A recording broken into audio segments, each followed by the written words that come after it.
Hello, good evening, everyone. How's everyone doing tonight?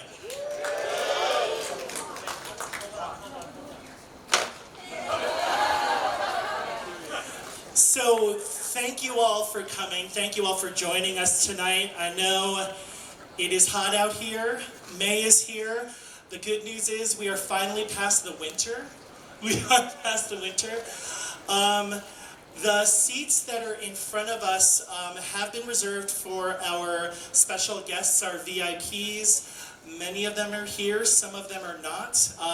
So what I would like to do is invite you to, because we're here, we're in community, and this space is specifically kind of out and about and a little loosey-goosey. So if you are feeling uncomfortable and you would like to have a seat, I would invite you to join us at some of the seats that are in front of you.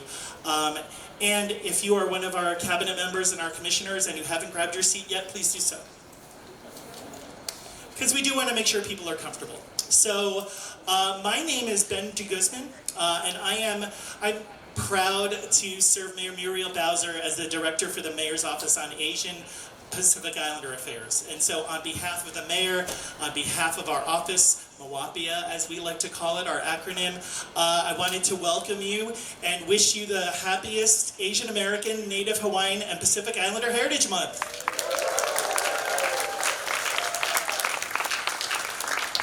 And welcome you to tonight's Foodylicious. We've been doing this for a while, and we'll talk a little bit about the history, but just a little bit about our office. Well, first of all, how many of you had not heard of our office before tonight or before RSVPing? Oh, good. New faces. So a little bit about our office.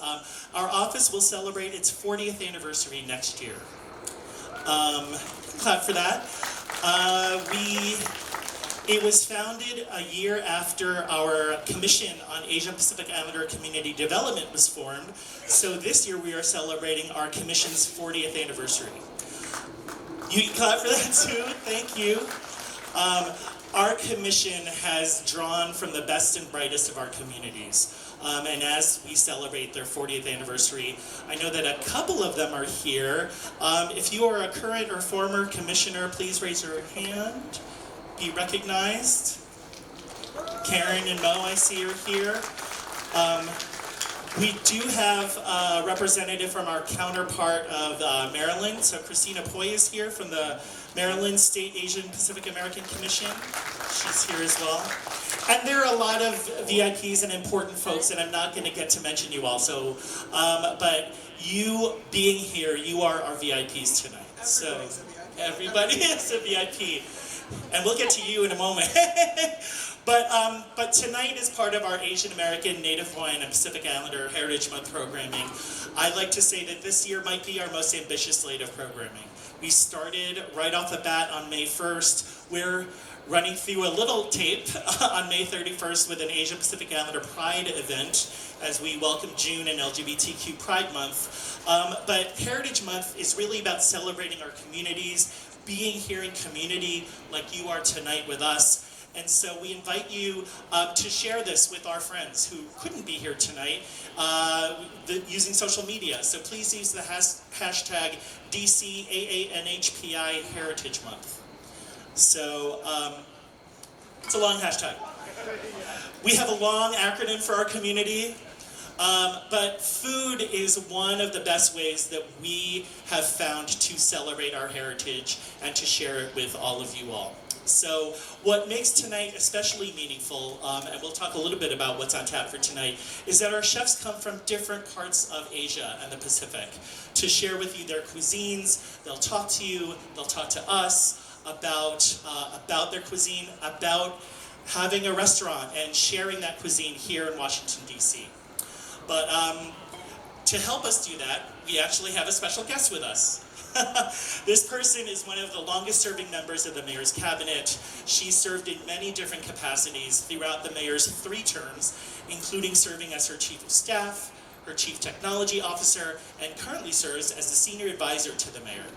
She's had a long career in the public and private sectors, and her journey has a unique legs through Asia and the Pacific, and hopefully she can share some of that journey with us. Please join, and she will help us as we talk to our chefs. So please join me in welcoming Senior Advisor to the Mayor, Lindsay Parker. Thanks so much, Ben. Appreciate it. Well, thanks everybody for being here tonight. And have you looked at the forecast? Yes. Okay, because on Friday, we might be going back to winter. I don't know if you saw that. Sorry. Hey, thank you so much for being here tonight. It's so wonderful to see so many new faces. And how many of you have been here before Foodalicious? And how many of you have been here for maybe 10 Foodaliciouses? Yeah, there's a few of you. Somebody just reminded me. And I came to the first two, I think. Somebody might remind me that it might have been the second and the third, but I think it was the first two. And I'm so just honored to be asked to join the last one in Mayor Bowser's administration, but hopefully this tradition goes on. And it's a big kudos to you, Ben, and your team for making this really come alive and be such an integral part of what we do every year. So thank you. I really appreciate it. I really love events like this because what I've learned is that food has always been one of the ways that really we can understand the world. I was a diplobrat, growing up. Got it? Yeah. So I lived in Trinidad, Suriname, Philippines, Belgium, and India. And one of the things that I learned early on is really that meals are where you learn the most about a new culture and the fastest. You learn what people celebrate, you learn what ingredients truly matter, what families pass down. We're going to meet some families tonight. And how communities come together. And cuisines travel in interesting ways too. So the Chinese food that I tasted in India was so different from the Chinese food that I might find at Maewa. The Indian food in Trinidad had its own flavors and traditions too, and I've always loved that. The idea that food reflects how connected our world truly is. And honestly, at a moment when the world can sometimes feel like it's pulling apart, gatherings like this are a reminder that cultures don't stay isolated. No matter how folks try to do that. They influence each other, they inspire each other, and they really create something entirely new together. And I think it's just really worth remembering that tonight and every night. That's why I'm really just so honored to be here, Ben, so thank you. With chefs who are showcasing that connectivity in such creative ways every day. And I realize that Ben hasn't introduced the chefs yet, but I'll just do a little teaser. Chef Ma is describing how Lucky Danger is American Chinese, and we're going to talk a little bit about that. Chef Poo makes a cherry blossom croissant, right? Absolutely incredible. What a DC dessert. And Chef Vinod has a burrito on the menu at Rasa, right? The world has fused, and honestly, it tastes pretty great. So thank you so much for being here to celebrate AAPI Heritage Month with us, and now let's get to the best part. And first, before I do that, we're also standing at a beautiful library, if you hadn't looked around. Has anybody been here before? Excellent. Has anybody not been here before? New faces. Excellent. And so Ayana's going to tell us a little bit about DC Public Library before we go on. Thank you. So I'm going to keep this short and sweet because I saw a lot of hands raised. So thank you all for coming to the DC Public Library. I want to thank Moapia for putting this beautiful event on. This is my first Foodalicious. So on behalf of the library, we're delighted to bring our neighbors and the AAPI community out today for this great event. Just like the library opens doors for stories, so does food. It opens for curiosity, creativity, and definitely all the flavor. So I'm thrilled to be a part of this event. I hope you guys enjoy today, so I'm not going to talk very long. I hope you guys enjoy the food and every bite and every moment. Thank you guys for coming. Well, thanks for hosting us. Great, thank you. Can we give our friends at DC Public Library another round of applause? And while we're at it, I also just wanted to thank our team, Team Moapia. Huang is here in front of us. Our staff and volunteers are running around making sure that this gets put together. We have a lot of volunteers, so can we give them a round of applause as well? A lot of our volunteers come from our sibling agencies in the Mayor's Office of Community Affairs. We happen to have the director for the Mayor's Office of Community Affairs, Lamont Carey. He's here with us tonight as well. Okay, so let's get this going. But before we start, just a couple of housekeeping items. Restrooms are on the other side, so as you enter back into the lobby area, look to your left, on the left side of the auditorium, and they're there. Again, please use the hashtag DCANHPI Heritage Month. We have a full house tonight. We're grateful for the interest and the buzz that this has started. When you checked in, you should have gotten 2 tickets. Those are good for 2 samples. Choose your poison, take your pick. Let me say not choose your poison. We have enough food for everybody, but again, we're here in community, we're in this space together, so your help in making sure that we're sharing this space together and we're sharing our cuisines is really appreciated. So, so in terms of what we're going to do with our chefs, again, we have our 3 chefs with us. We'll go through a round of each of them. They'll introduce their dish. Lindsay will have a conversation with them while they're cooking, and that's, I think, the meat of the order, and I think some of the interesting conversations, if I eavesdropped on you correctly, are we're in for a neat treat, not just in terms of the food, but in hopefully what you will all learn tonight. So, again, we have our 3 chefs, Tim Ma, Rahul Vinod, and Shuru Pu. Can we start by giving all of them a round of applause? I am very applause forward, so thank you for that. But our first chef tonight is someone I'm really glad that we've been able to work together over the last couple of years. Chef Tim Ma and Robbie, who's the executive chef of Lucky Danger, they will be first up, so please welcome them. Welcome. Thanks so much for being here with us tonight. We're excited that you're here. Is your mic working? Are we all good? No, is it working? Is it? Okay. Because everybody really wants to hear you, not my voice. Is yours working? I don't know. Can you guys hear me? Yeah. This is great. Oh, now we're standing too close to each other. So, what are we doing today? So Robbie is actually going to be cooking because Robbie does most of the real cooking. So he's making a mapo tofu dish. So it takes a while to build. So he's going to build it while we talk, and then maybe we can catch up after down the line. I love it. Why did you pick mapo tofu tonight? Because it's such a classic dish, but I kind of want to show you guys how we do it at the Danger, and then show you guys the basis of the whole American Chinese concept. You guys hear me right? Oh, there we go. Yeah, let me fix it. There. Is that good? Yeah. Okay, so Just talk about it. Yes. okay, I wanted to show the classic dish, but I wanted to show you guys how we do it at Lucky Danger and the American Chinese concept behind it, how we're interpreting it in our eyes. Love it.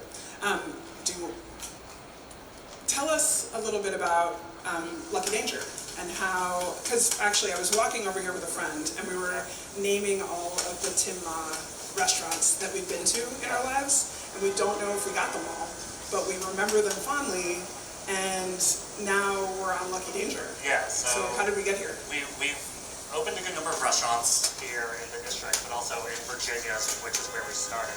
So Maple Ave was actually the first restaurant in Vienna, Virginia. And then we made our way slowly towards the district, and we opened Curacao and Shaw back in 2016. Blah, blah, blah, a couple restaurants after that.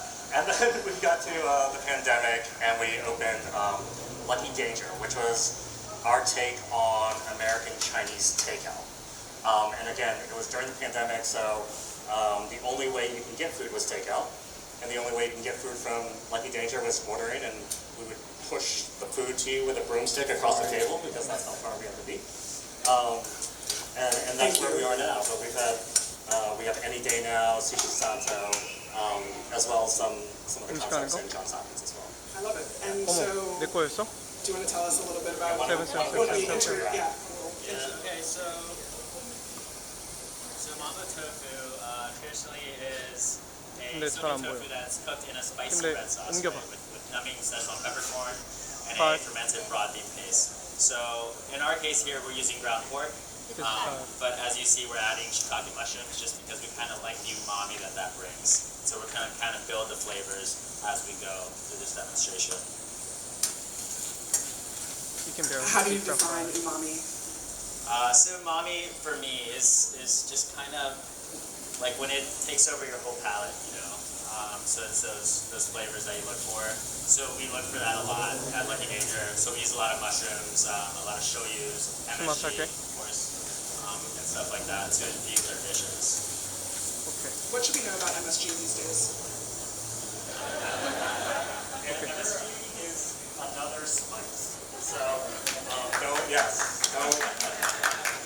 be afraid of it. I've been a big proponent of MSG, not just in food, but in everything like cocktails. And it's just like it's rooted in a little bit of racist undertones because of the Chinese restaurant syndrome back in the 1960s and 70s. And so my uncle's restaurant was actually victim to that too, where all of his menus had no MSG on it.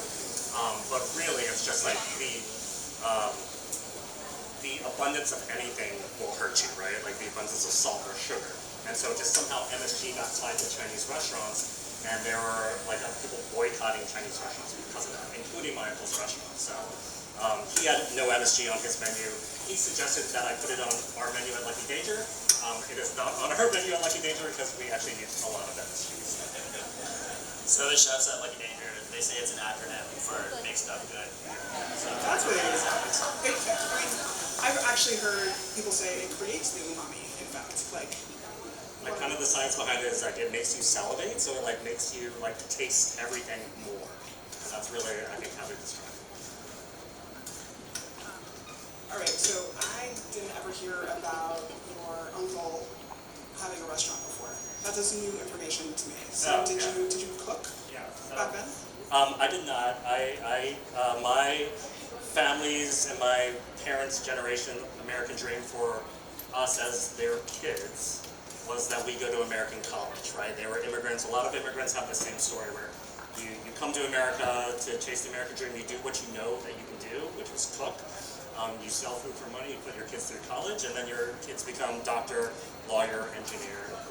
I became an engineer, and I did that for a long time. But then I ended up going into not my family's business, but the business that my family was in.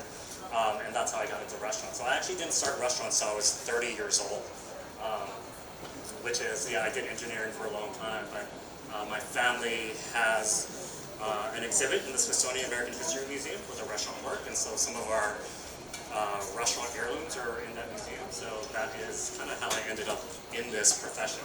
And here I am. But they were not happy about it. Yeah, they're still not happy. Okay. Because this is my American dream, that's their American dream. So. We're really happy that you're living your American dream. We would be less of a food scene without you, and the hospitality group.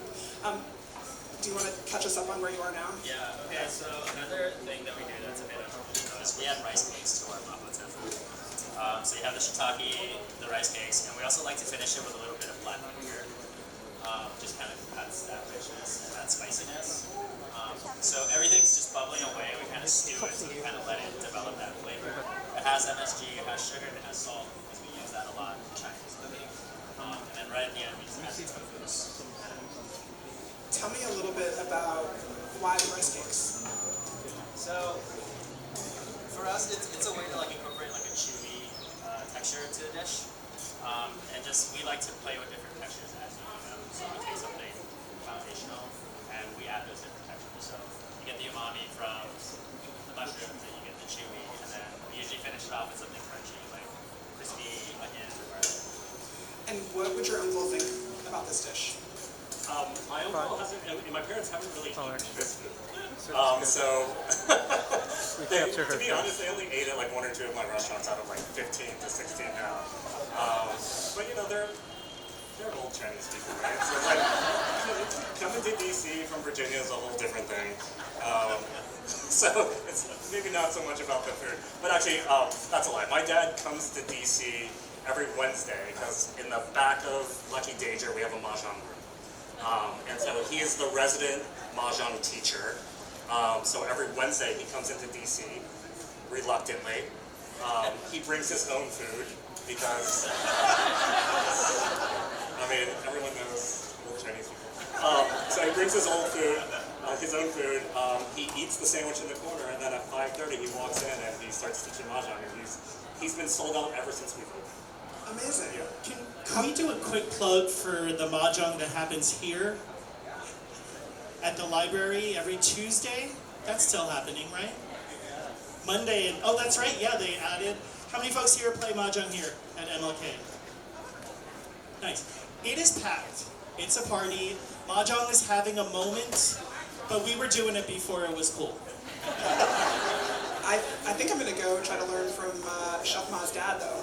I will say that there's a difference. So there's American mahjong, which is what's taught here at the library, and I think it's DC Maj. I think so. Yeah. Okay. I just know the Filipino version. Completely different. Anyway, so the American version is taught here, and then the American they actually teach the American version on Tuesdays as well in the mahjong room at Lucky Danger, and then my dad teaches Chinese and Taiwanese mahjong because he thinks American mahjong is a tile game, not mahjong.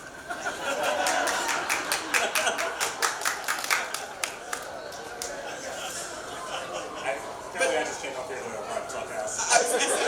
But you're getting, you have one fan. But tell me about sort of the importance of having mahjong being taught in the back of your restaurant. Yeah, so the room was inspired by Rush Hour. I love Jackie Chan. And so, there's a Chinese restaurant in the scene with Don Cheadle, where they walk through the Chinese restaurant, they walk through the kitchen, in the back there's a mahjong room. When he kicks the door down and Don Cheadle's running this mahjong room. My dad is Don Cheadle. And he's as popular as Don Cheadle. So that's what the room was inspired by. But much like food, mahjong is a game that introduces people into our culture. So that is the significance of what that room became. Is that sometimes food is someone's first introduction into someone else's culture. And if mahjong is that same introduction, then we're happy to play. Tell me a little bit more about kind of where things are in DC's Chinatown. Yeah, so DC has a very long history in Chinatown, over there, right? I can see Chinese characters on Capital One. But it's, like many Chinatowns across the United States, has had a decline after the pandemic. And ours has suffered greatly, maybe more greatly than many other Chinatowns. And so we are working on a coalition of people that are from business owners to community members to old school Chinese families. And we're working together to revitalize Chinatown. What that looks like, we're not sure yet. It took a long time for it to get to where it's at. It's going to take a long time to get back to where it was. But we are aiming to work on that, to put our money where our mouth is. And hopefully, we hope to see some of that culture back along Main Street. Yeah, I do too. And I think, you being there, very promising. Having a mahjong room actually is, to your point, food and games and sitting at a table and talking to each other for, how long does a game of mahjong take now? I mean, it depends on how good you are. I know. Not very long, just a couple minutes. Okay. Yeah. Okay. I'm gonna do it. Yeah. Okay. But where I have to go and get tickets and all that good stuff because you sell out. Yeah, so they're hard to get sometimes, but it's just like you can reserve a table on OpenTable, Okay. just like you reserve a dinner table. Oh, I love it. All right, done. Wednesdays, I'll be there. All right, so now you're done and you're waiting on us. That's it. That was fast. Yeah. Let's get right to the end. How do we know that this is great? Only one way to find out. Are you gonna taste it? Can I? Yeah, please. Tofu sometimes intimidates me Yeah. because it's hard to make it taste great. Yeah, Always. it's known as a bland ingredient, so I think this is one of the ways to do it. You have to incorporate a lot of flavor to it. How are you with spice? go. Just go right. Let's do it. No, I didn't. I'm trying to turn it off so it doesn't die. Put it closer. I know, but I can hear myself. All right, here we go. What else do we want to know about this dish? And what else do you? Oh, actually, how many? Where are you these days in the city and in the region? So Lucky Danger is like right down the street here on D Street. So we're in Jose Andres land. Like one of the only non-Jose Andres restaurants. There's a Lucky Danger in Arlington. There's a Lucky Danger in Baltimore. There's an Any Day Now in New York. There's an Any Day Now in Baltimore. Sushi on A Street, and then Robbie and I are working on some other projects across town. You haven't lived until you've had a breakfast scallion pancake sandwich at Any Day Now with hash browns. So like one of the things that, a common thread that we try and keep through all the restaurants is paying homage to something within the culture. So Any Day Now still being like an all-day coffee shop, we focused on making a breakfast sandwich out of scallion pancakes. And so that is like kind of like still there's the undertone of maintaining the culture and maintaining the food of our culture throughout all the restaurants. I love it. Any teasers? Well, I'll go wherever. You used to have a restaurant across the street from my house in Shaw, and But so we are going to do a concept that we haven't done before. okay. And again, we're paying homage to the Chinese cuisine. All right. How did you guys hook up? How did you find each other? Through a mutual friend. So we're actually both Momofuku friends. You work at the one here. Robbie's worked everywhere. Robbie's way more experienced and worked more places than I ever have because I worked for Momofuku and I was too old, so I just started playing restaurants. Robbie's been all over. We're both Momofuku friends. I love it. And how long have you been collaborating now? 2 years now. Yeah, we just eclipsed this 2-year anniversary. That's awesome. This is amazing. Thank you. Yeah. What else do I need to know about it? I mean, I think that's pretty much it. Ginger is Unapologetically traditional. So unapologetically it's kind of untraditional. what we're working towards. Is that Lucky Danger's? Kind of. I mean, we kind of take the foundations of everything, but we try to build the bridge between the traditional Chinese and the American, without bastardizing it too much. And how did you learn to do that? A lot of trial and error, and a lot of conversations with Tim, and a lot of whiskey. Okay. Love that. How can we follow you? So it's Where do you want to be found? at Robbie Reyes, right? Yeah, at Robbie_R1, I think is my Instagram. At Chef Tomat, at Lucky Danger, at Any Day Now at Sushi Sato. And when should we be watching hospitality news to hear about next? Very soon. Like next week? Not that soon, but Well, you'll let us know. yeah. We'll But let if you them know. follow Robbie around town, you'll see where he is because he's traversing all the towns. Okay. All right. I'm gonna go check out your social media. I love it. What else did we not talk about that you guys wanted to? I would say the one thing is that like we've been talking a lot and Robbie's been cooking, Yeah. and like you can tell by like the amount of ingredient on the table that it is a very complex dish. Even though it looks just like tofu, you can't really see the pork, you see the mushrooms, but there's a good number of ingredients, and you can see we've been up here for like 20 minutes. It's been building a flavor over time, and so we didn't serve it justice by like talking over the actual cooking, but and that's really indicative of all of this cooking. It's amazing. The mushrooms, the ginger. You can actually taste all the elements. And it's also one of those dishes, that like it gets better over time. So like you make it the day before, and then you go have it for a leftover. Like, oh man, this tastes better than it did yesterday. It's one of those for me. And do we talk about all of those bottles? Should we do that real fast? Yeah. So I mean, we have your sesame oil, your tamari, which is your shoyu. We like to use tamari a lot because it's really pretty, and we like to be conscious of that for all the people that don't eat gluten anymore. We keep a lot of this chicken stock infused with ginger on hand for everything. It's kind of like the basis for everything we cook. Do you make it? Yeah, we make it. We always have a pot of it going, at any of our restaurants. Smells awesome. Yeah, and then vinegar, which is, we finish a lot of things with black vinegar. It's one of those ingredients we kind of have as a staple. All right. Are we good? Can we Yeah. take a question from the audience or two, real fast? One question. One question? Sir.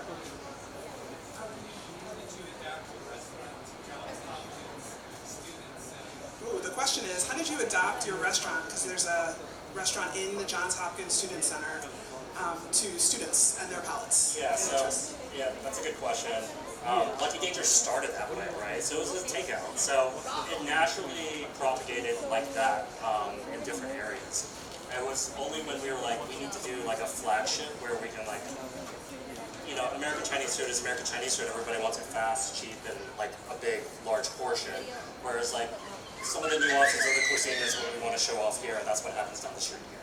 But yeah, it was a lot of what happens in Hopkins is what happens in Arlington. It's like the same kind of like to go. There's no sit down. There's no mahjong room. It's just it's like straight to go.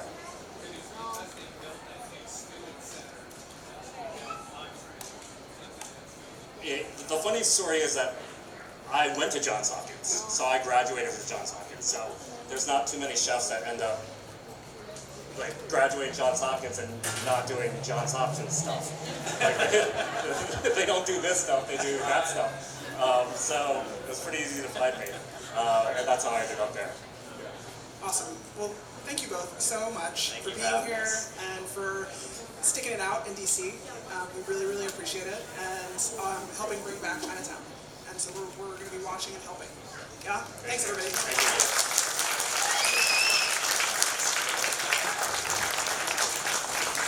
So we're going to do a little bit of hocus pocus transition.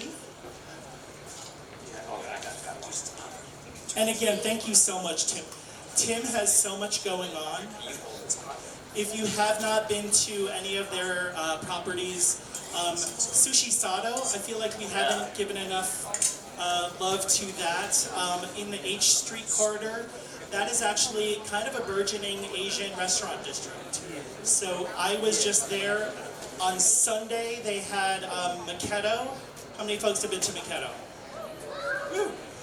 They did a kind of Asian market pop-up where they had local vendors selling different kinds of things. And so, yeah, so there's just a bunch of stuff going on. And a lot of the stuff that's going on in this city is because of this guy here. How's that for a transition? So, the next chef that we have is Chef Rahul. Chef Rahul is the I know that's right. Chef Rahul is the co-founder of Rasa, a fast casual Indian concept here in DC that's gotten a lot of recognition, including being named Best Fast Casual by Washington City Paper. He actually also started not in the restaurant industry, he was in finance, and made the jump from investment banking into the culinary world. With Rasa, he's really focused on making Indian flavors more approachable and accessible to a wider audience.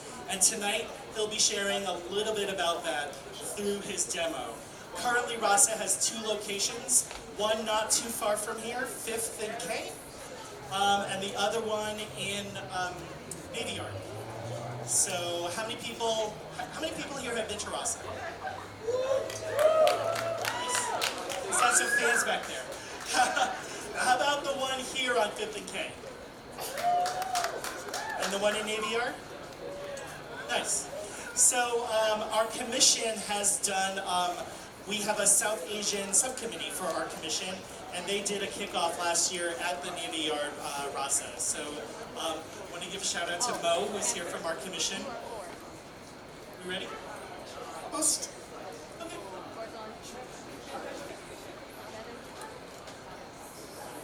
So South Asian cuisine is such a part of Asian American, Native Hawaiian, and Pacific Islander cuisine. And it's often not given its due. You know, we talk a lot about Chinatown, we talk about East Asian cuisine, you know, the Korean cuisines. We've worked with Chef Danny Lee in the past. They're having a moment. I'm Filipino, so at the risk of putting that out there, Filipino food is having a moment. Thank you. But our Indian subcontinent is the locus for such a rich and diverse variety of cuisines. And it is actually, we talked a little bit about how South Asian cuisine has had its own diaspora. So I know folks are here from the Mayor's Office of Caribbean Community Affairs. Woo! And how many people here have had roti at a Caribbean shop? Oh. How many people have had roti at a Caribbean shop and an Indian shop? Great. So there is actually a roti collective, if you Google it, that draws all of these through lines between roti as it's made in the subcontinent of Asia, in roti as it's made in the Caribbean, in roti as it's made in African countries. So, so that is actually another interesting facet of Asian American, Native Hawaiian, and Pacific Islander culture that we get to talk about during Heritage Month as well. So, my trivia aside, are you ready? Okay, so let's turn it over to Lindsay and Rahul. Wonderful, thank you so much. Well, Chef, it's so wonderful to see you, and we're going to be sharing a mic, so this is going to be cute and awkward. Yeah. I wanted you to start us off by introducing. It's up here. Perfect. Yeah, it's up here with you. So I have some special help. My dad, Chef Anoth, who's the OG Chef Anoth, is here to help me.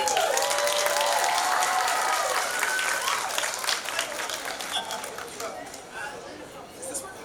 Yeah. And Chef Minot, you OG Chef Minot, I did this with you 10 years ago. We did this at the Freer Gallery, I think, in the Smithsonian. And you were telling me about, Sure. I don't know, your son had this crazy idea. Right? And then all of a sudden, here we are with you today. So tell us a little bit about the Rasa journey. Totally, yeah. So my business partner Sahil and I grew up in the restaurant industry with our fathers. My dad and Sahil's dad is also my dad's business partner. So we had a really similar experience growing up in the DC area of telling people when we were in elementary school that our dads owned Indian restaurants. And in the early 90s, we were met with a lot of confusion, fear. People would tell us, hey, like, I don't want to have to run the bathroom after I try that food, and all sorts of different things.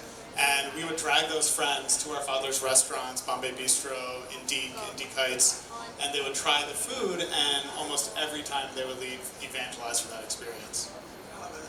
And so therefore, birthed the idea of how do we take our dad's food that we grew up with and make it a little more accessible in a fast casual style format, essentially. I love it. So I'm going to go to Wall Street, and then I'm going to quit my job, and Dad, I'm going to come back home and start a restaurant. How'd that go over? You know, at first with shock, but you know, we are here today. I think for us, it was an idea we had when we were in high school, actually.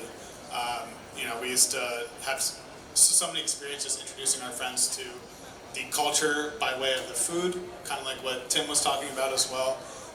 And so from that stemmed the idea of a fast casual style restaurant, but you know, we both were in high school, so our parents were like, that's cool, you guys are gonna go to college. We both went to the University of Maryland, studied business there, and then actually both entered the corporate world. So, you know, I moved to New York. Sahil worked for Deloitte over in Tyson's, and he also moved to New York, and we kind of did the corporate rat race for about 4 or 5 years before finding that we were unfulfilled in those careers. And this is about 11 years ago now that we came back to ourselves, kind of like, remember the idea we had for Indian fast casual, like, now might be the time. And what we saw changed was now in 2014, 2015, people in DC and New York, they had tried Indian food. They liked Indian food, but oftentimes when we asked them how often do they eat it, it was still a disconnect. And so we felt, how do we make Indian food more accessible? How do we find locations that are where people work or where they live? How do we have an accessible price point, healthful food that's fast and approachable? And so, yeah, that's kind of where we are. I have another follow-on question there, but first let's get to, what are we making? Yeah, before exactly, I was going to interrupt you. Yeah. Basically, OG, you can rap all day. so we're making a dish called shrimp varuva. It's from the Tamil Nadu, it's a state of Tamil Nadu, south. Bravo. Very simple dish. Heating up some oil, Some okay, mustard okay. seeds goes in. Okay. Three shot.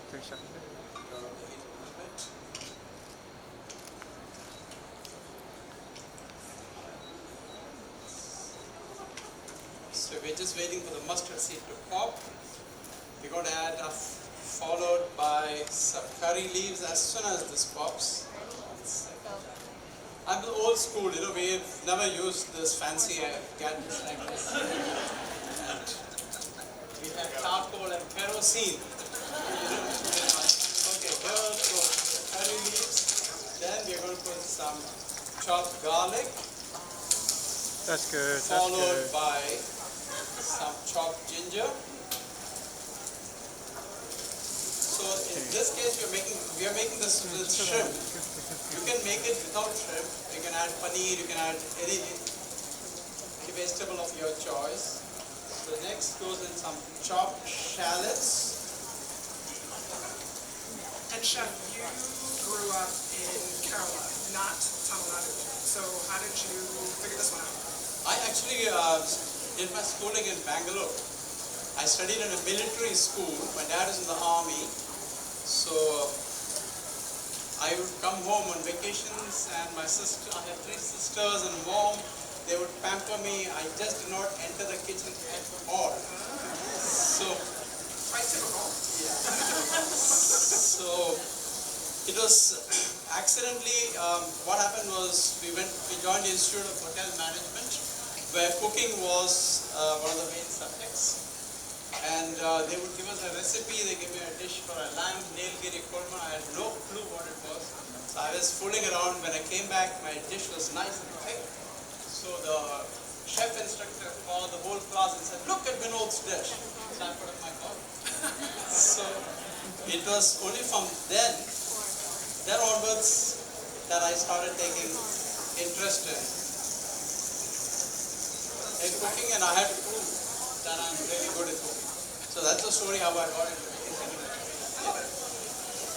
I love it. And so now, have you been cooking every single day of your life with your dad?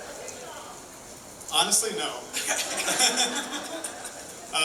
Growing up, my grandmother lived with us as well, and so it was kind of a blessing to either have my dad and his food from his restaurants, or my grandmother, who really is the OG chef who would be cooking all sorts of things for us. So I actually, while Sahil and I always worked at our dad's restaurants growing up, in the front of house, busser, server, things like that, we didn't actually spend much time in the kitchen. Okay. And so when we told our parents about 10 years ago, when we quit our New York City jobs and we're like, we're going to start a restaurant. After they got through the initial shock, my dad was like, okay, that's great. You guys have seen what it takes to open and run a restaurant, because we saw our dads coming home at 3, 4 in the morning our entire lives. But I'm not going to be your chef. So then that's when Sahil and I entered, the Chef Vinod School of Hard Knocks for the next 2 years. I love it. I love it. And then when did you know you were ready? What was the dish? I mean, I don't know if there was one specific dish, but I think we just spent the next 2 years while we were fundraising to start Rasa and trying to find a location and do everything like that, working in the kitchens of Bombay Bistro and Indique, and started from kind of the foundation. And my dad had a point of look, you guys are trying to start this fast casual. You can't rely on some chef that you hire. What if he quits? You guys are going to close the restaurant because or you're going to call me and say, hey, we need help. We don't know what to do. So instead, we kind of went through from the beginning the fundamentals of cooking, and then also the fundamentals of Indian cooking and how you layer the different ingredients together, and how you want to incorporate the spices. How a spice that's toasted has a different flavor than it's dropped in hot oil. Then it's different than when you just use it, by itself, and kind of really understanding that, and that allowed us to kind of work together when crafting the Rasa menu finally. I love it. And so while we were talking, you just completed Yeah. While we were talking, once the onions are sauteed, I added some tomatoes and then added the spices. Basically, we're adding red chili, turmeric, and coriander powder. Turmeric is what gives you the hue, and it's got an ingredient called curcumin, which helps in say not getting. It's a very good antioxidant. So there's a study conducted in the NIH which says that in India they have all the curries have turmeric. So lesser people get Alzheimer's and dementia. They attributed that to the use of turmeric. So we're gonna all go home and get some turmeric, right? Yeah, I have some. I have tea. I love it. So tell us about where do you source your spices? That guy Like, do is you in just get them from my around the corner? So all of our spices do come from India. We have a few Indian vendors that we work with locally. Most of them get imported in through New York, New Jersey, especially us being on the East Coast. And then we have purveyors that we get them from, and that way we're getting the most fresh, the highest quality spices. You know, before Sahil and I started Rasa, we had the opportunity to travel to India by ourselves for a few months, and that was the first trip that we had taken, especially for me, without my parents. And instead of visiting family and relatives one after the other, we actually got to explore the country on our own. And during that, we had the opportunity to actually go down to Kerala and visit a few different spice farms and just see, you know, how things are grown, how the spices are dried outside in the sun, just the whole production process, which is really It's like a amazing. painting. It's like a painting. Totally. It's like a palette. Yeah, With the yeah. I different mean, colors. they call Kerala God's own country for that reason. So. Yeah, and so you travel all. I mean, India, cuisine of India is like that's saying it's like the cuisine of the world, right? It's so diverse. You've got coconut in the south. You definitely don't have coconut in the north. Totally. What's your favorite cuisine of India? So while my dad is from Kerala, my mom is Punjabi and she's from the north. So, you know, it's maybe a political question here. I love it. We're getting into it now. We're really getting into it. Now, but the grandma was the chef, though. And where was she? Mom's mom? She's dad's mom. Oh, okay. All right. So who won? Who's better? I mean, dad's mom won. So. Sorry. I'll tell you an incident when Tom Seedsma of Washington Post happened all over India. Yeah. And he was in a boat in Kerala, and then it sends me a text. Hands down, your cuisine is the best. That's when you knew. I love it. So, okay, fast casual, you were in New York City. You know that in New York City, if you're trying to start anything, it's going to happen and take off. But you decided to come back to DC. Why? Yeah, so, you know, for a few reasons. Sahil and I grew up in this town, and, you know, we wanted to kind of, starting your own business and starting a restaurant is hard as it is, and so we wanted to kind of play to our strengths a little bit. And, you know, also, we were 24 years old. We didn't have any money, so if we had to start it in New York, I don't know how we would have been paying like rent and all the things. So we moved into our parents' homes, our childhood homes where we grew up, which was quite a stark difference from living in Manhattan, but you know, we love Gaithersburg still. And you know, it was just a choice from that perspective, and then also growing up, you know, and being around the restaurant industry in DC, we found that it was really unique.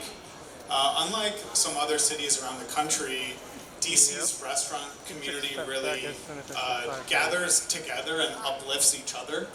And so even in opening Rasa, there were so many other restaurateurs and chefs that helped us get to where we were. You know, when we were starting construction, we hired one company that told us it was going to cost us over $1 million to build the restaurant. And we didn't have $1 million, so then we called someone else, and they're like, you need a different contract, let me give you my contractor, right? And so just the whole community of restaurants and chef in DC is really unique, unlike other places where maybe someone's calling the health department on another chef. Here, people are uplifting each other and trying to just, you know, make everyone do well together, which I think is really unique about DC. I love it. So quick PSA, start a restaurant in DC. It's a good bet. All right, I'm running out of time, but we've got to get to the second dish, and we can do it in 5 minutes. We can do it in 5 minutes. Perfect. Yeah, this is fast because we're just mixing things together. We're gonna go totally. What are we doing? Yeah, so here we're doing an Indian street snack. called papri chaat. This is one of my favorites. So, I'm sure people have heard the word chaat before. It's to describe different styles of street snacks. The word chaat translates quite literally to lick because it has things of different texture, sweet, spicy, sour, acid, crunchy, all of it together in like one bite. So, yeah. So we're starting off with some flour crisp. It's called papri. That's the crunch. Basically, you can use any crisp. You can use non-crisp or whatever you have. Potato So chips. the base is plain yogurt with a little bit of Oh, cumin actually, and red Chef, chili powder. how do you spell the... Papri. Yeah, $5.30. Papri. Papri. thanks. So this is some seasoned yogurt, Okay, I'm going to go to What's it seasoned with? seasoned with some salt, some toasted cumin, and some red chili powder. Spicy? No, The red it's- chili powder? Yeah. Is it spicy? Slightly, you can control if you can't handle the heat or not. Okay. And then we're adding two different chutneys. One is cilantro and mint chutney, It's my fave. and tamarind chutney. So this is again a very simple. The recipe is very simple. The recipe is available on my website chefvinod.com. Yes. He whipped out a website faster than you did. He's the Tamarind chutney. I love that. So And for the home chefs, if you don't want to, so obviously he has these chutney recipes on his website to people want to try to make it at home. Yeah. Also, a lot of the Indian stores nowadays, you can buy some ready-made one. They probably won't be as good, but at least to get you started in that flavor, you can. What do you do purchase at Rasa? We make our own, of course. I love that. Love that. Love that. Yeah. I mean, even for the tamarind chutney, you can buy tamarind pulps or things like that. What we do is we buy the dried bricks of tamarind, boil that in water to kind of really break down the thick pulp, but that still has all the seeds and the strings and everything. So then we basically sift that Put it by through a hand to create our own pulp, and then we use that for the chutney. We use that in some of our curries and sauces as the souring agent as well. So. What is the one dish that you had to fast casualize so much that OG Chef is like, come on? I mean, I think he was kind of down with everything that we were doing, honestly. I think in kind of the reverse of that was we were trying to figure out what we wanted for our bases. Yeah. In South India, where he's from, they eat rice noodles. And at first, Sahil and I were like, we don't want noodles on the menu. Like, people are going to think we're, East Asian instead of Southeast Asian. And, he was like, no, in Kerala, people are eating these noodles. And so, we obviously tried his version with a tempering of mustard seeds and urad dal and curry leaves. And now that's one of the bases at Rasa. And why is that? What's that? That's Portuguese influence? Why are there why noodles? the rice noodles. Yeah. I wonder. Question. Because that's not the typical. You see but like a lot of. There was no wheat. Everything Yeah. was in Kerala. If you go, everything is with rice. Yeah. You start your breakfast. They have steamed the ground rice with coconut and steamed in a bamboo. Yeah. It's called putta. Then you have rice which is ground and fermented and made into what's called appam. So everything was with rice. That's what. That's why we Yeah. have noodles. And So then they also have rice breads. If you go to places like Calicut, where the Muslim population is, so they have. It's called pattiri. Yeah. It's basically a rice dough. Uh-oh, you just lost your mic. Oh no! While you're getting your mic together, what do you use for the wrap in the burrito at Rasa? We use a roti, Okay. which is like a northern Indian, kind of like a tortilla, essentially. I love it. Why didn't you use a dosa? So we love dosa, obviously, my Yeah. dad being from the South. We just felt that it wouldn't hold up to the, all the food stuffed inside. And then also, for us, we love to eat dosa, but it's always enjoyed fresh. Like, if you have to get a delivery, It just it's doesn't just work. not going to be good. Okay. Travel. Okay. So Good. 1 minute. And so, I had another question about rasa. What is the most popular item on the menu? So the most popular item is our chicken tikka bowl. It's kind of the like most, quintessential bowl, or at least with items that people are the most familiar with. Has anyone had it? You've got a whole fan network. Yeah, back got there. my cheering section back there. I love it. I love it. They have T-shirts. I need a T-shirt. Got you on that. Okay, cool. And what else? What else do we want to know about? Have we finished? We finished. We have, yep. Yeah, so it's, I don't know if you heard, but you also added some chickpeas and some potatoes as well, mixed all the chutneys together. And this is kind of a quick appetizer, good for a hot day. We will be serving samples of this. And you can kind of play it up or play it down if you're doing we've done some fancy catering events where we put it in martini glasses with some small cups as like past hors d'oeuvres. You can just eat a big bowl of it like this. But the main thing is you got to eat it right away, otherwise it just gets a little bit soggy. In there. I love it. And so you talked about catering. You just said the magic word. What else are you doing besides rasa these days?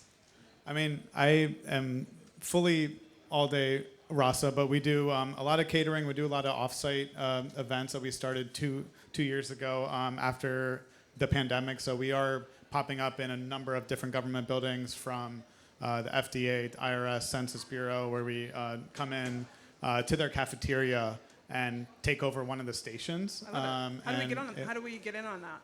I mean, if your building or office is looking for a restaurant to pop up, we have a team now that can execute that. So yeah, you can shoot us a note on our website. What's your website? It's just www.rasa.co. So you two can get that taken care of, right?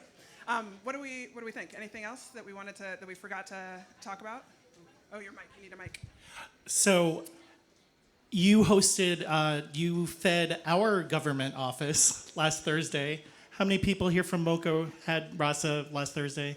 Just me? I wasn't invited. Sorry, girl. Maybe next time. I know that we're over time. Can you talk about your Holi party? Oh. Totally, yeah. So, growing up in this area, Holi is the festival of colors that's celebrated in spring every year. It's kind of the celebration of good over evil, the celebration of the start of the new season.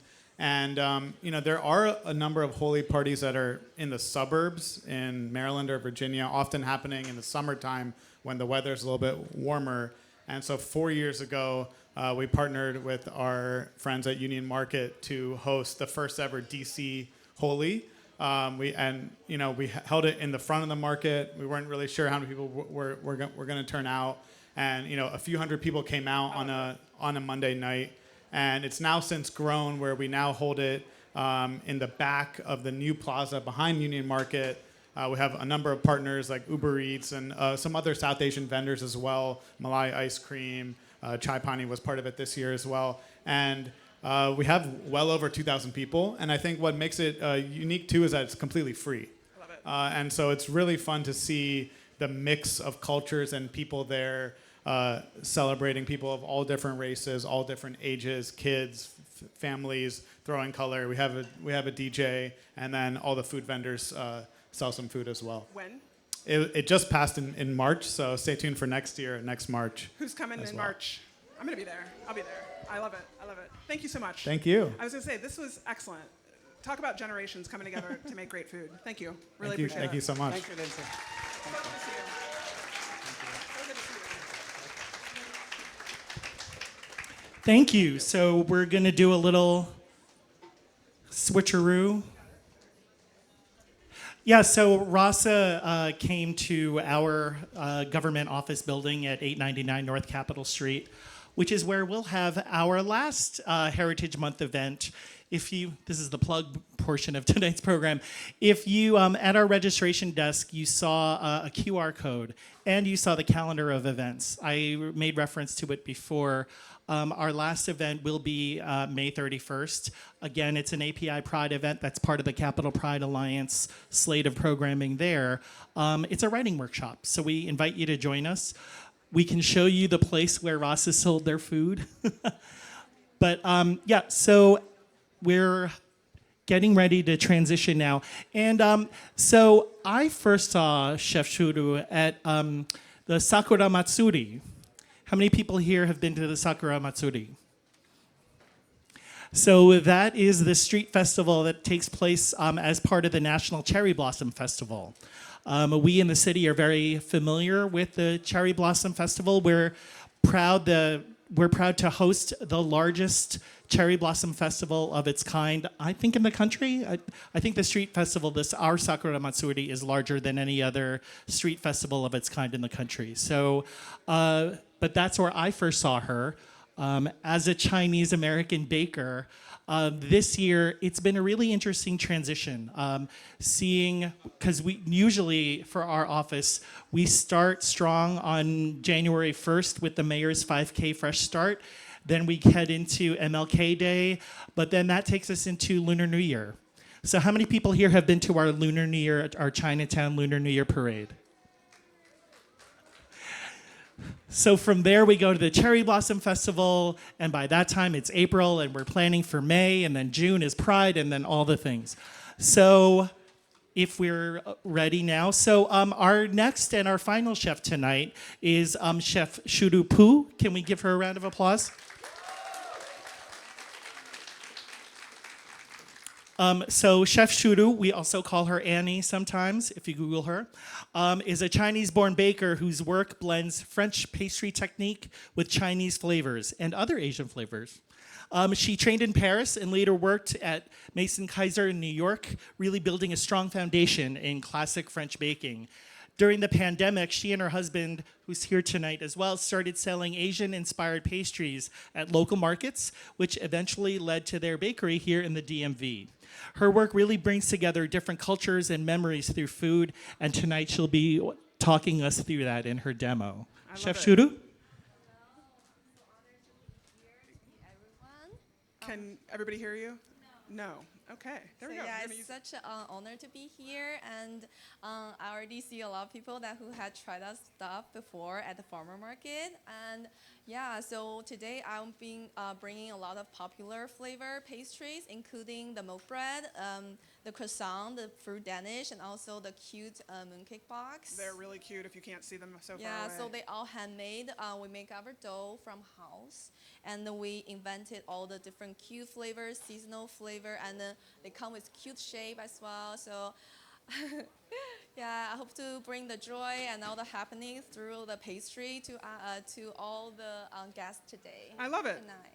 So how do you want to do this? Should we walk through each pastry? First of all, are we so happy that we're on dessert? Love it. Gotta be my fave. How long does it take you to make a croissant? So it's about 3 days to make croissant, but we also have to do the cream, decorating, and making the glaze. So it's about, yeah, if you count by time, it's like more than 3 days. And so how many croissants are we making a day these days? So for last week, we had really busy week for Asian Festival, Mosaic Pop-Up, and including all 7 farmer market on the weekend. So on the week, we produced over 2,000 products. 2,000 products. Yes, including all the Wow. mooncakes. But we do have a big girls team that helped me. So today they're not here, but yeah. So we have a big team that helped me to produce everything, because everyone who's working at the bakery, they really love to be in there because it's a long hours. We Yeah. have to stand like 12 hours a day sometimes. So tell me about the shoes. Yeah, this is really. What are we I wear wearing? it today. It's a Birkenstock shoes. Yeah, I have this like almost maybe 3 years now. Yeah, I got several pair because it's helped me a lot to release the tension from the feet. I mean, you must know the most comfortable shoes Yeah. in the world, right? You've got it works down. for me. I love it. Okay, Yeah. good to know. I'm gonna have to invest. Now, back to croissants. Now, you learned how to make croissant in Paris. Yes, so back in 2016, after I graduated from a bachelor degree in food science and technology, and A bachelor's degree in Yes. food science and technology. in China. Amazing. And then I decided that I started baking since high school. So after graduation, I learned French for almost like 2 years before I go to France. So Wow. I applied for a culinary school called Ferrandi Paris. I don't know if you guys heard about it. It's in Paris, but it's less well known than Le Cordon Bleu. But they are like very focused on the technique and also It's fleur de lis, oui? yeah. Okay, fleur de lis. Yeah, okay. Je parle un peu français. Un peu, un peu. Right. So it's very hard because first you have to adapt to the culture. It's my first time abroad, and to learn the French, working with French people, and I had to be outside China because Yeah. I'm the only kid. So yeah, Oh, really? So mom and dad in China. have they been able to come visit you? Yeah, several times already. Amazing. Are they so proud? Yes. I love it. We never have a family member that own a business before, so yeah, Oh, first one. amazing. Congratulations. That's you. a round of applause. I love that. I love that. Congratulations. Thank All right, you. so tell me what do you want us to know about the croissant? Yes, so today the croissant flavor we are gonna do is a cherry blossom croissant. The shape is a red croissant, and outside is a white chocolate glaze, and on the top is a edible rose petal and also an edible flour wafer that you can see. And inside I inject the cream. There's 2 cream inside. We have strawberry and the matcha, which matcha is really trendy. So yeah, everything that is trendy, You're gonna stick it in there? Yeah, I we love it. always, do whatever people likes it. But matcha has been on my menu for a long time. Has it? It just today I decided to do the matcha strawberry because yeah, it's just cute and it's not a little bit hot, so I want to have like a little bit cooling I love feeling. it. I love it. Who's a matcha fan? Yeah. So she picked well. Are we all going to try this? I'm going to try it. What would your fleur de lis professeur say about making a pink croissant? What am I thinking? What would your professor say about making a pink croissant? You mean the French? The French guy. Oh, I think they never make anything that's pink. Ever, right? In my old bakery, they are very traditional French bakery. So they do baguettes, they do sourdough, which is pain levain, and they do traditional butter croissant, croissant au beurre, yeah, or pain chocolat. So that's one thing I learned from my old bakery is you have to invent something and adapt to the local, especially as me as an Asian person and Asian baker. I want to bring some of my culture to the community, especially when I moved to Fairfax. It's a very large Asian American community, so I want to bring something that everyone's familiar with, and also bring a bit of culture to share with everyone who never tried Asian flavor before. So that's, I think, is something I did to make sure that I don't do things that's very a little bit boring, but I want to feature all the flavors, seasonal flavor, and every week we have updated menu. I love it. You can always find us on Instagram, TikTok, and see all the baking video that we did. It's fun. How do we find you? So here's the QR code. You can find us. The website is here, but you can also just search Trois Mois Bakery on Instagram and TikTok. And tell us a little bit about Trois Mois. How did you decide? Oh yeah, so Trois Mois, it means friend, in French means you and me. So I think the pastry I want to create is connecting everyone together and had a good time when everyone's trying out a dessert. They think a bit of their childhood, a little bit nostalgic, and a little bit of fun flavor, so that they will ask me what is the flavor, why is the sound. So yeah, I want to bring a little bit everyone's memory back, and it's bring community together too. I love it. And who's the really cute logo? Oh, this one is our mochi. So mochi is a represent of Asian desserts. Japanese mochi. We also in Chinese we have boiled mochi, which we call it tangyuan. So mochi is like a little rice bowl that made with flour. It's gluten free, and we can stuff it with black sesame paste. Or in Indonesian we have this like oden, or like we can stuff with coconut palm sugar too. So mochi is something represent Chinese or Asian in general cultural. So I want to infuse with either Japanese, Korean, or Vietnamese culture into our pastry. I love it. I love it. All right. Keep us moving. What do we have next? Yeah, so the next one is the cute. Yes, bunny. it's inspired by the Miffy. It's our bunny. And you can see they have an ear, and it's really cute. Yeah, and I draw it with the edible pen that I brought here. So it's Oh. edible pen, and I draw them every single one. And then every single one we shape it like the little ear, and then you can break the ear, and then you can squeeze the cream out the inside. We're gonna inject the cream today, and so today we're gonna do the ube cream, which is sweet potato. It's like a purple yam, really delicious, really creamy. It's vanilla-y. Everyone loves the ube flavor. That's why I'm gonna feature it today on the stage. I love it. Now, do we want to know this? But how many pounds of sugar do you go through a day? Do we want to know? As Never you mind, can don't worry see about that.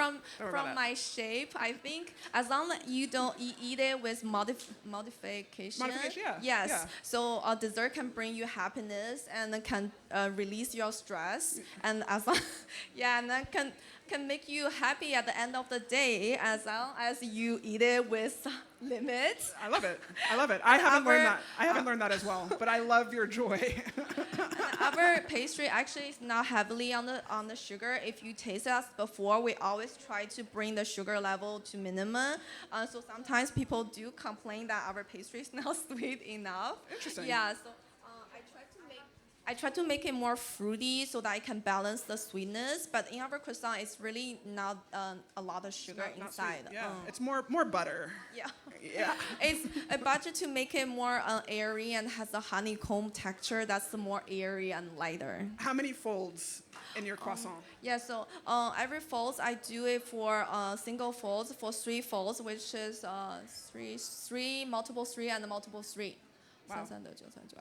21. 21 folds, but also for the That's that bachelor's degree. and Food then science. for the croissant, you have to cut it into triangle, and then you roll it again, which means 21, multiple 21, and multiple 21. You can do it faster than me, I promise.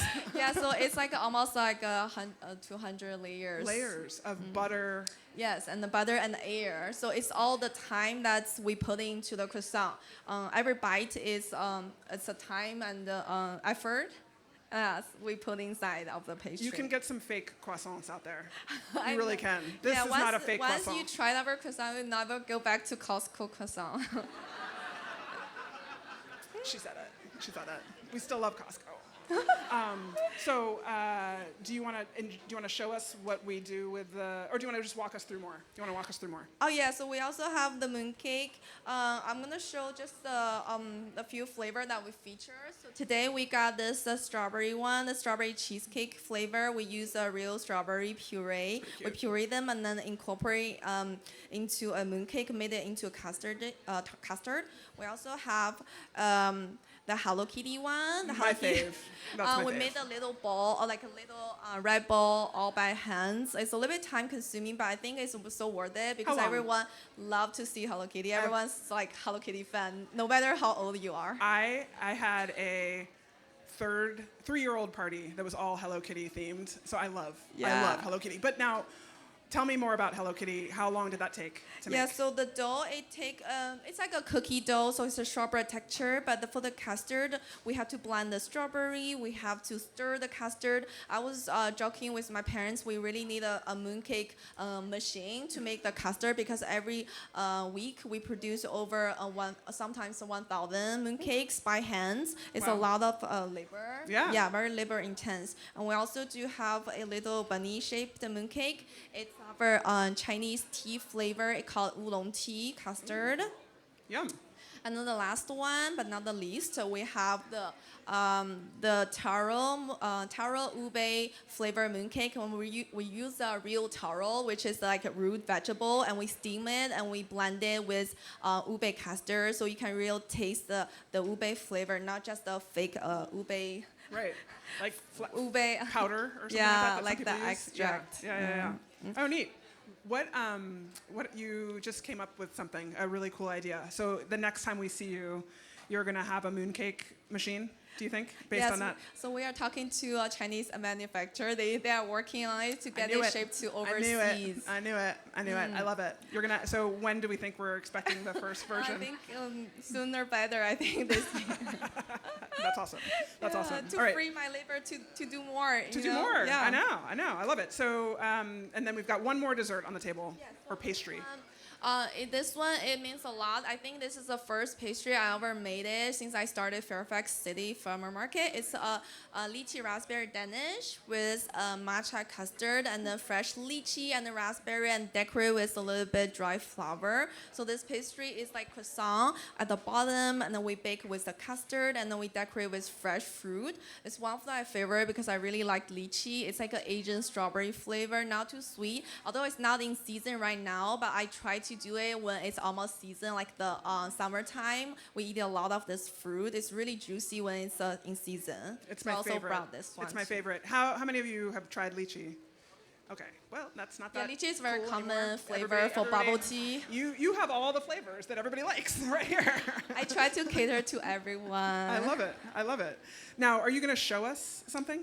Yes, I will just do a decorating for our croissant so you all know the process and all the ingredient we use. And I'll hold the mic for you. How about that? So you can use thank both your hands. you. Yeah. The lychee here, and I'm gonna just break apart and put on top, and also have some fresh raspberry here.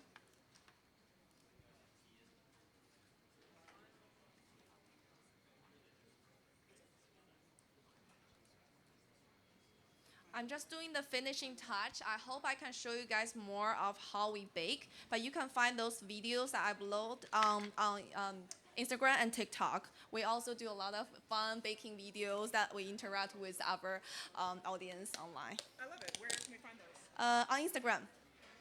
On Instagram and TikTok, just search Trauma Bakery. So this is the dry rose petal. Just give a little bit of floral on top.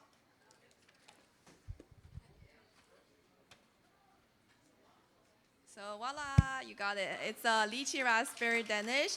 Right now, it's only showing like maybe 1 minute of what I did for the finishing. But behind it, it's hours of hard work from our team. Very cool. I'm gonna inject one of the milk bread I brought here. So I brought a little bit of the ube cream. I'm gonna cut it and I'm gonna inject at the back of our cream-filled buns. I say this more tastes like ice cream because I keep it cold. Whenever we have customer coming to our bakery, we ask them how you want our cream to be filled. We have different flavors. So yeah, it tastes like ice cream buns when you fresh fill the cream and then leave it chilled. So you guys can taste it later when we have the bun served because we serve it on the ice pack. So it should be still taste cold. So it's just like this. You inject from the back.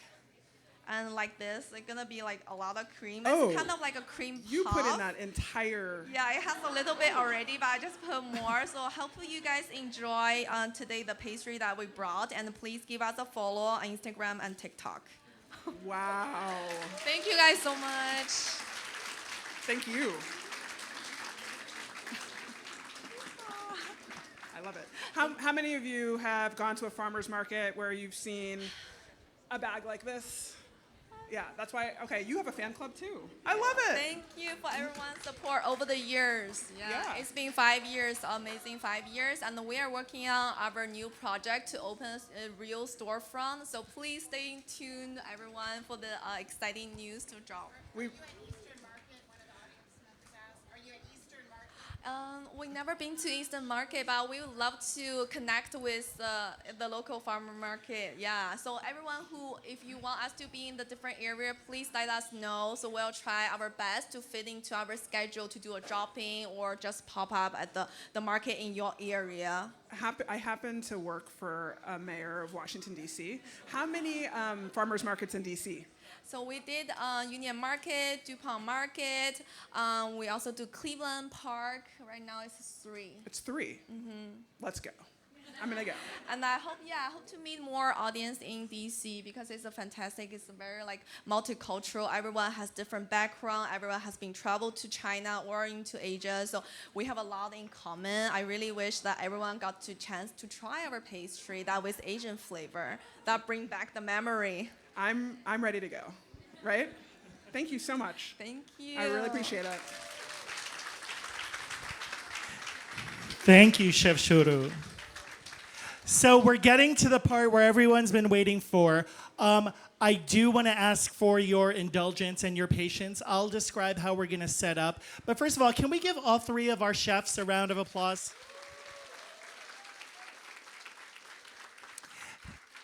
And actually, she blanched when I called her my co-MC, but can we give Senior Advisor Lindsay Parker a round of applause as well? And some applause for Ben for making this happen. So I was so glad that I was able to like talk about logistics stuff and just leave you to it, because you know all of the things already. You've been through Asia. Like, I didn't have to worry that you'd say something weird. I don't think I did, right? No, but again, thank you for coming. Thank you for sharing Heritage Month with us. Just as we start to get into the line, I would ask that we let folks with children, seniors, and people who may need a little more time, if you could let them go first. So if you qualify, you need a little more time, please go ahead and join us first. But then one caveat there, you've got to tell us what that like iced filling of the bunny tastes like, because we might not get the iced filling, you know what I mean? So you just gotta let us know. So as we said, each of you were given 2 tickets. Feel free to use both of those tickets at one or the other or the third of the chef's samples that we have tonight. We have enough for everybody, so use your 2. And yeah, so again, hashtag DC AAPI, AANHPI Heritage Month. Happy Heritage Month and bon appetit.